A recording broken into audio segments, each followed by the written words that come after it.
Yo, while President Trump was on his campaign trail, he assured us that he would release the Epstein files, mainly Epstein's documented client list.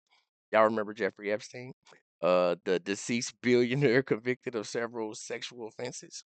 Well, Pam Bondi, who was just sworn in to lead the Department of Justice, said that she's in possession of those files and they're sitting on her desk right now.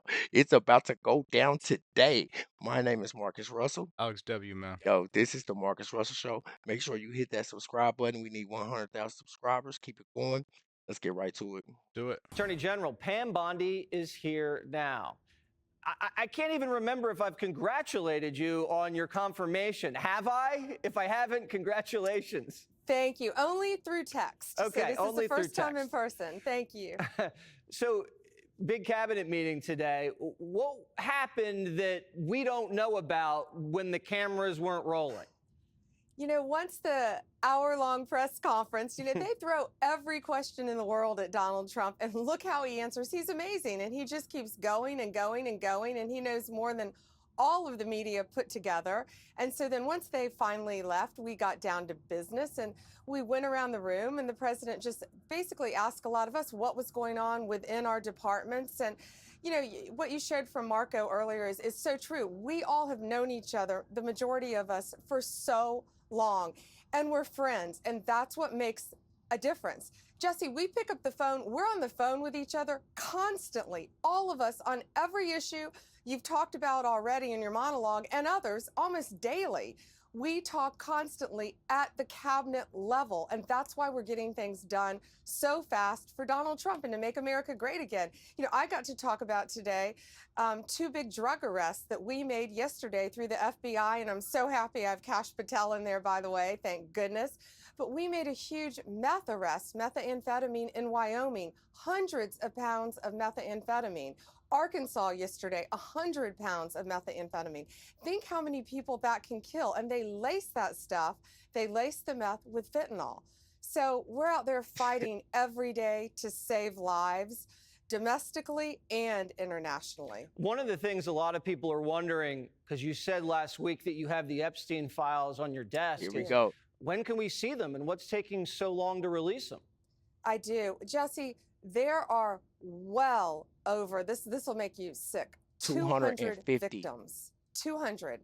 So we have over 250 actually. So we 250, have yeah. to make sure that their identity is protected and their personal information. But other than that, I think tomorrow, the personal information of victims. Other than that, I think tomorrow, Jesse, breaking news right now, you're going to see some Epstein information being released by my Yo, office. Yo, they are literally cleaning out all of the skeletons in this past administration's closet. Yeah. And for real, like Pam Bondi, she also assigned Representative Anna Paulina Luna, that's a representative from Florida, of a task force that they're calling the Declassification of Federal Secrets. That's the name of the task force. And releasing the Epstein files is just one of many that they plan on bringing out into the light for the public. The chick, Luna and Cash Patel requested the files, and they both got the files. And those include in the flight logs, plane logs, helicopter logs, and that little black book that Jezeline Maxwell, which was Epstein's like chick that they both have do the sexual crimes with, her book. So all of it's coming to the light shortly. Adam Schiff and Bill Clinton sweating bullets right now. Actually, when she was on here, she said that Joe Biden, she implicated Joe Biden as one Yep. of the people they're going to be investigating. So heads are about to roll. Now, not Joe Biden connected with these Epstein files, but from that Bazir, that whatever the name of that energy company, that the corrupt energy company that they embezzle money with Ukraine. So it's a lot of heads about to roll. Exactly. It's going down. A lot of people about being in a lot of courtrooms. Oh man. Let's keep going. What kind? Are we going to see who was on the flights? Are we going to see any evidence from what he recorded? Because he had all of his homes wired with recording devices. Yeah. What you're going to see, hopefully tomorrow, is a lot of flight logs, a lot of names, a lot of information. But it's pretty sick what that man did, Okay, well, we'll look along for with his that. co-defendant. Absolutely, and he had help. That's for He sure. sure did. We're hearing reports that there was an investigation opened into James Comey, who may have thrown honeypots at Donald Trump back in the 2015, 2016 years. Is that true? Jesse, I don't know anything about what you're saying about James Comey right now. Yeah. Okay, that was a Don't report. know They're anything smiling. about that. That was a See report this that was smile. cited in the Washington Times. I'll take it at that. We're hearing a lot about Doge. Has Doge been an issue for the Department of Justice? Are you guys getting rid of waste, fraud, and abuse? So to say Doge has Oh been my an God. issue is an understatement because we are defending everything Doge is doing, whether it's the EPA with Lee Zeldin or Marco and USAID and Secretary of State, all the departments. What they're doing has truly been remarkable. The waste, the spending, it was more than any of us could have ever anticipated. Here's an example of a case that we've been handling with Scott Bessent, Secretary of Treasury.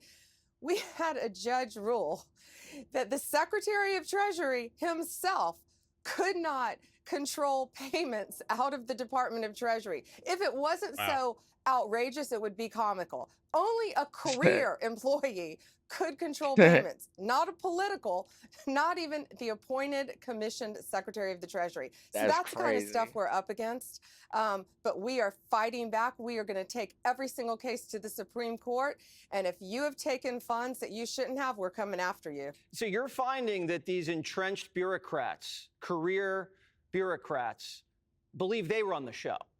And that when politically appointed people or Senate confirmed people come in to execute the duties of the executive branch, they say no and shut the door? And district court Exactly. judges back them up on it. Really? Oh, it's true. Oh, well, and they locked Elon Musk employees of Doge and of the government, special government employees. Half of them they locked inside USAID, half of them they locked outside of USAID when they cut off their access cards.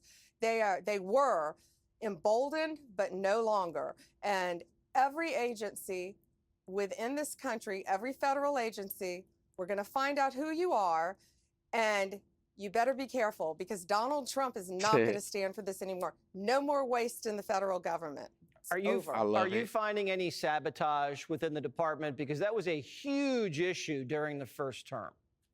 Yeah, it was. And, lessons learned, Jesse. I think we're a lot wiser this time. We know what we're doing. We know where the good people are. We know where the bad people are. And for the most part, the great men and women of the Justice Department, the FBI, DEA, ATF, U.S. Marshals, all the agencies that fall under the Justice Department, they're out there working hard every day for the most part. Jesse, these people for FBI, for instance, they didn't go to Quantico to raid Mar-a-Lago, and that's over too. The weaponization has ended.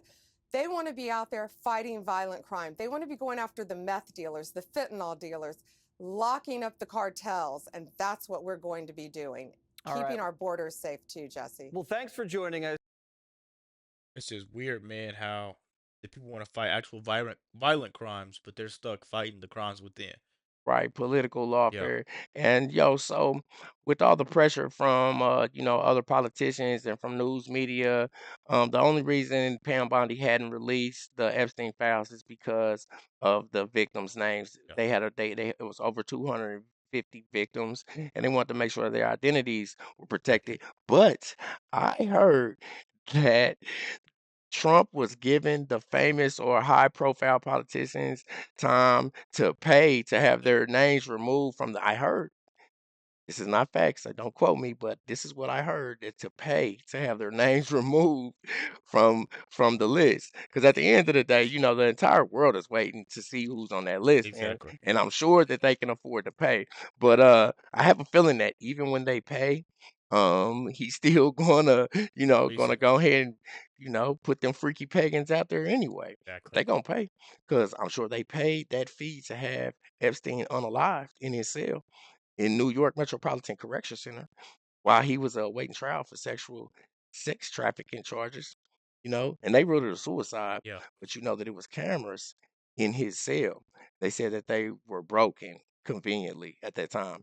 So that's why the conspiracy has been going on. So, man, Trumpito, when he says transparency, he really means transparency. Exactly.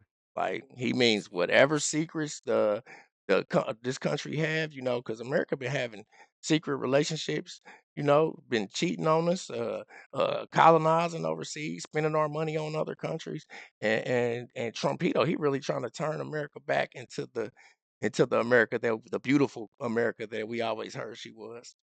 We just want her to be honest with us, Yeah, you know definitely true. and loyal to us, and not gay, and don't hide famous chomos.